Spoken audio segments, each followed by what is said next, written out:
welcome to my channel. Today I'll be explaining to you guys how you can sew down your closure on your wig cap before making your wig. And to do this wig, we're going to be using our 5x5 closure, which has already been bleached.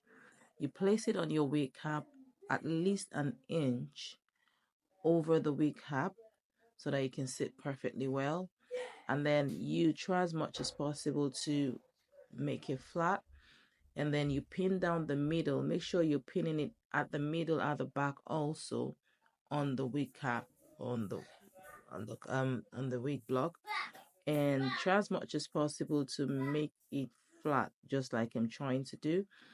You stretch it, don't overstretch it. Stretch it a little bit as much as possible you can, and use your T-pin to hold it down, just like so, and you hold it down also at the back. And then you go over to the other side. Like you can see, this is flat. You go over to the other side. You do the same thing, making sure it's sitting nice and pretty, nice and flat at the back. You can either pin it, well, I would advise you to pin it at the front first, but for me, because this is not my first time, it's something I've been doing for years, so it's okay for me to pin it at the back.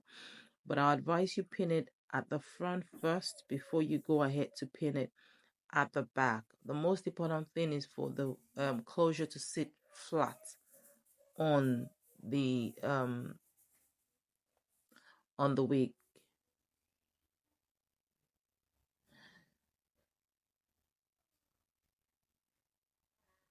Like you can see, it's sitting flat, which is what which is what we want before you sew it down.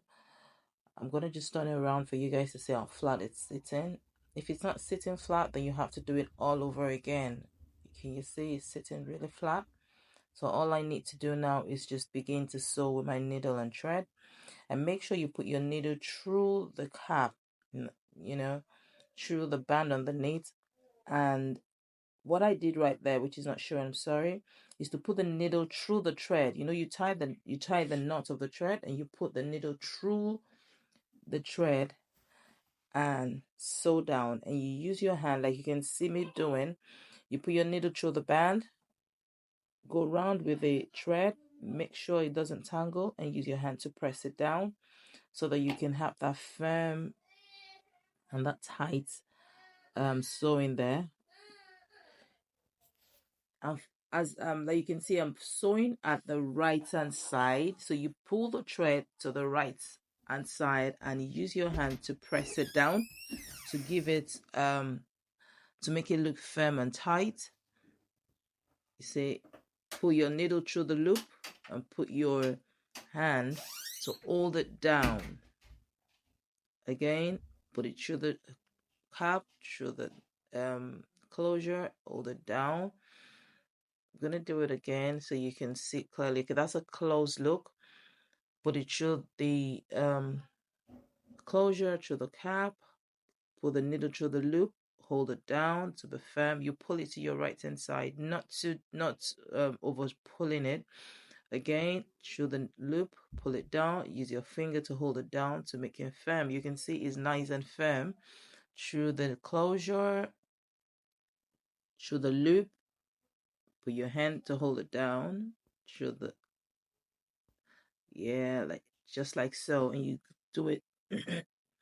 You go around like that, just like you can see me do.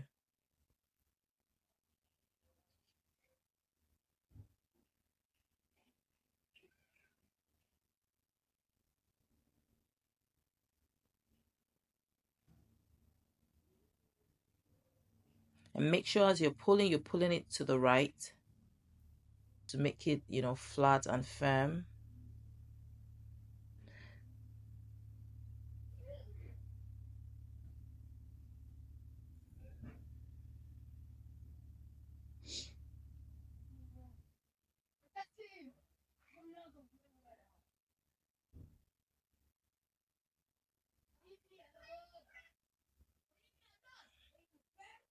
And then we have to, now it's time to go to the other side.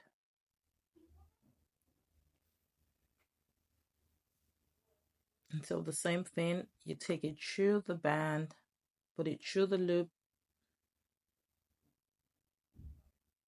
and pull it to the left because we're on the left hand side now. Again, you hold it down. Make sure you're trying to put your finger through the tray so you don't have tangles, because it can really be crazy when it's tangled. You have to cut it off and start all over again. So there you can see I'm putting my hand in between the thread before pulling it down, and then I'm using my thumb or my finger to hold it down to make it flat, to make it tight, like you can see me do. Put it through the net, through the loop, and use your finger to hold it down. And that's a closed loop for you to have an idea of what I'm talking about. You pull your curve needle through the closure, through the loop, put your finger in between the thread, and use your finger to hold it down. So like that, you're not going to have tangles to stress you out. Again, through the closure, through the cap to the closure, how through the loop. You can do it twice. Put your finger in between the thread, hold it down with your finger to make it firm and tight. Again, through the cap, through the closure, through the loop. Put your finger in between the thread and hold it down. So that's how you're gonna do it all round, guys.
And now it's time to tie the knot.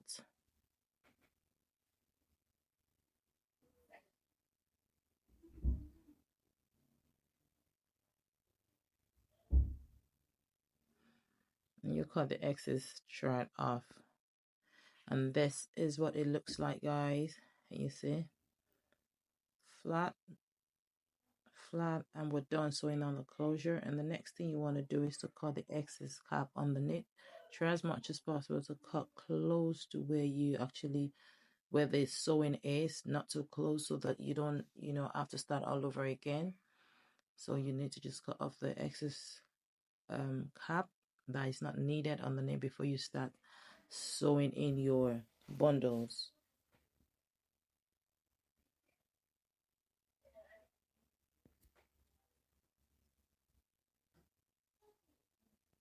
And after cutting off the excess lace, this is what it looks like. And the next video would be to sew in your bundles. Thank you guys for watching. See you in my next video.